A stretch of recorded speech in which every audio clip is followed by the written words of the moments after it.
ರವಿ ಬಾಕ್ಲಿ ಇವನನ್ನು ವಶಕ್ಕೆ ಪಡೆದಿದ್ದೀವಿ. ಮತ್ತು ವಿಚಾರಣೆ ಮಾಡಿದ ನಂತರ ಇವನು ಕಳ್ಳತನದಲ್ಲಿ ತೊಡಗಿಸಿಕೊಂಡಿರುವನು ಮತ್ತು ಬೇರೆ ಬೇರೆ ಅಪರಾಧಗಳಲ್ಲಿರುವನು ಗೊತ್ತಾಗಿದೆ. ಮತ್ತು ಅವನಿಂದ ಇನ್ನೊಬ್ಬ ಆರೋಪಿ ರಾಜು ಹೊಸ್ಮನಿ ಇವನಿಗೆ ಸಹ ನಾವು ದಸ್ತಗಿರಿ ಮಾಡಿದ್ದೀವಿ. ಇಬ್ಬರಿಂದ ಒಟ್ಟು 9 ಕೇಸಸನ್ನು ಡಿಟೆಕ್ಟ್ ಮಾಡೋದರಲ್ಲಿ ನಾವು ಯಶಸ್ವಿಯಾಗಿರ್ತೀವಿ. ಅದು 9 ಕೇಸಸ್. ಅದರಲ್ಲಿ ಬಸವರಾಜ್ ಅವನ ಕಡೆಯಿಂದ 57.5 ಗ್ರಾಮ್ ಬಂಗಾರದ ಆಭರಣಗಳನ್ನು ಜಪ್ತಿ ಮಾಡಲಾಗಿದೆ. ಮತ್ತು ರಾಜು ಹೊಸ್ಮನಿ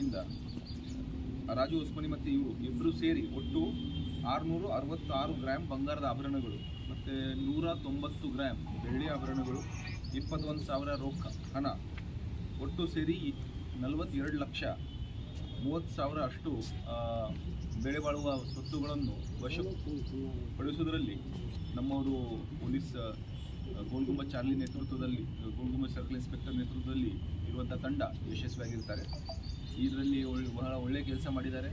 ವಿಶೇಷವಾಗಿ ಅವರಲ್ಲಿರುವಂಥ PSI ಆದರ್ಶನಗಲಿರುವಂಥ ಜ್ಯೋತಿ ಇವರು ಸಹ ತುಂಬ ಇಂಟ್ರೆಸ್ಟ್ ತೊಗೊಂಡು ಮಾಡಿದ್ದಾರೆ. ಅವರಿಗೆ ಸಹ ಶ್ಲಾಘಿಸುತ್ತೇನೆ. ಮತ್ತು ಎಲ್ಲ ಸಿಬ್ಬಂದಿಗಳು ಒಳ್ಳೆಯ ರೀತಿಯಲ್ಲಿ ಕೆಲಸವನ್ನು ನಿರ್ವಹಿಸಿದ್ದಾರೆ. ಒಟ್ಟು ಇಷ್ಟು ಮಟ್ಟದಲ್ಲಿ ನಾವು ರಿಕವರಿ ಮಾಡಿದ್ದೀವಿ. ಮತ್ತು ಇನ್ನು ಇವತ್ತು ಸಹ ಸಿಂದಗಿ ಪೊಲೀಸ್ ಠಾಣೆಯಲ್ಲಿ 37 ಬೈಕನ್ನು ನಾವು 4 ಕಳ್ಳರಿಂದ ವಶಕ್ಕೆ ಪಡೆದೀವಿ. ಅಲ್ಲಿ ಸಹ 2 HPT ಕೇಸಸ್, ಒಂದು ಪಿಕ್ಕಿ ಬೇಸ್ ಬ್ಯಾಂಕಲ್ಲಿ ಮತ್ತು ಒಂದು ಅನ್ನಪೂರ್ಣ ಫೈನಾನ್ಸಲ್ಲಿ ಆದಂಥ 2 ಕೇಸಸನ್ನು ಸಹ ಡಿಟೆಕ್ಟ್ ಮಾಡೋದ್ರಲ್ಲಿ ನಮ್ಮವರು ಯಶಸ್ವಿಯಾಗಿರ್ತಾರೆ.